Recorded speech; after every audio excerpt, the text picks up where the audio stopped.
আজ আমি মোহাম্মদ শাহ আলম ব্যাপারী, সদ্য সাবেক সাংগঠনিক সম্পাদক, চরমনাই নন বিএনপি, সদরপুর, ফরিদপুর। আজকে আমাদের একটি খুশির দিন। দীর্ঘ 17 বছর প্রতীক্ষার পরে আজকে আমাদের বিএনপির তারুণ্যের প্রতীক আমাদের দেশনায়ক তারেক রহমান দেশে প্রত্যাবর্তন করছেন। আজকে আমাদের তিনি প্রত্যাবর্তন করার মাধ্যমে আজকে আমাদের সকল মতামত ভুলে গিয়ে আমরা বাংলাদেশ জাতীয়বাদী দলকে ঐক্যবদ্ধ করে বাংলাদেশের মধ্যে একটি সুষ্ঠু ধারার রাজনীতি আমরা তারেক রহমানের নেতৃত্বে প্রতিষ্ঠা করতে চাই। তাই আজকে আমরা তারা ফরিদপুর থেকে আমি আসছি শহীদুল ইসলাম বাবুল ভাইয়ের নেতৃত্বে আমাদের কৃষক দলের সাধারণ সম্পাদক জনাব শহীদুল ইসলাম বাবুল ভাই, তিনি আমাদের ফরিদপুর 4 থেকে নমিনেশন পেয়েছেন। তারেক রহমান তাকে নমিনেশন দিয়েছেন, এই জন্য আমরা তাকে শহীদুল ইসলাম বাবুল ভাইয়ের পক্ষ থেকে তাকে অনেক ধন্যবাদ জানাই। আর শহীদুল ইসলাম বাবুল ভাইকে নমিনেশন দেওয়াতে আমরা অনেক খুশি। তিনি একজন ভালো ভালো মনের মানুষ, তিনি আমাদের এলাকার উন্নয়ন করতে পারবেন, আমরা এই ব্যাপারে বিশ্বাসী। আর তারেক রহমান আজকে এই বাংলাদেশে প্রত্যাবর্তনের মাধ্যমে দিয়ে সকল ভেদাভেদ ভুলে গিয়ে আমরা সকল একটা রাজনীতি একটা সুষ্ঠু ধারা প্রতিষ্ঠিত করতে পারবো বলে তার মাধ্যমে আমরা এই কথা আমি বিশ্বাস করি।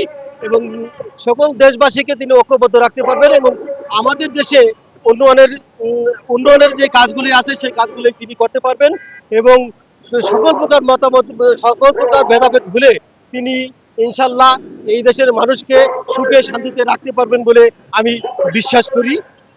এবং 17 বছর যে ফ্যাসিস্ট সরকারের ধারা এই দেশের মানুষ যে কষ্ট ত্যাগ তিতিক্ষা স্বীকার করছে, আজকে তার প্রত্যাবর্তনের মাধ্যমে মানুষ সেই সমস্ত কিছু ভুলে গিয়ে তার তার সাথে ঐক্যবদ্ধ হয়ে কাজ করলে বাংলাদেশকে একটি সুখী সমৃদ্ধ এবং শক্তিশালী রাষ্ট্র হিসেবে গড়তে পারবে বলে আমি বিশ্বাস করি। ম্যাডাম খালেদা জিয়া তিনি অসুস্থ, তিনি মৃত্যুর শয্যায় আছেন। আমরা আশা করি সেখান থেকে তিনি সুস্থ হয়ে ফিরে আসবেন এবং দেশবাসীর কাছে আমি দোয়া চাই, তারেক রহমানের জন্য দোয়া চাই এবং আমার নেত্রী দেশনেত্রী বেগম খালেদা জিয়া সাবেক 3বারের প্রধানমন্ত্রী তিনি যেন দেশে ফিরে এসে অন্ততপক্ষে আগামী নির্বাচনটা সে ভালোভাবে করতে পারে, এর জন্য আমি দেশবাসীর কাছে দোয়া চাই।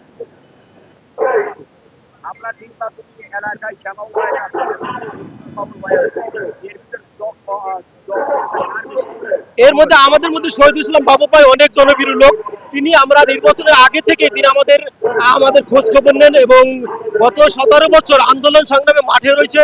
তিনি আমাদের তিনি যখন জেলে রয়েছে তখন হয়তো আমাদের খবর রাখতে পারে, কিন্তু যখন জেলে থেকে আবার বাইরে এসে আমাদের খোঁজ খবর নিয়েছেন, এলাকার মানুষের খোঁজ খবর নিয়েছেন, এলাকার একটা লোক যদি অসুস্থ হইতে সেখানে গেছে, এলাকার কোথাও কোনো ওয়াজ বা বিরোধী সেখানে গেছে এবং এলাকার যে কোনো কাজে চিনিয়ে আমরা তাকে বাবুল ভাইকে পেয়েছি।